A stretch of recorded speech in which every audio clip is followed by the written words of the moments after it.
రాదురా ఏ విజయం నీ కోసం నా కోసం, ఎటుపోదురా నువ్వు చేసిన కష్టం ఎప్పటికైనా సొంతం.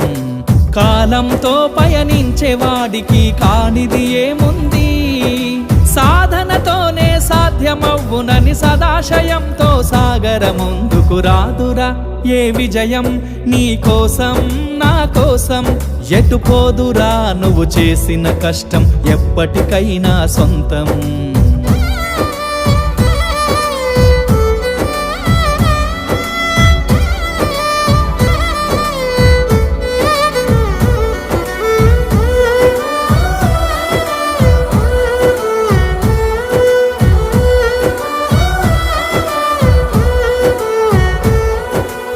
ఆకాశంలో అలలాగా పోయే ఆ పక్షులనే చూడు, అనుకున్న గమ్యమెంతున్న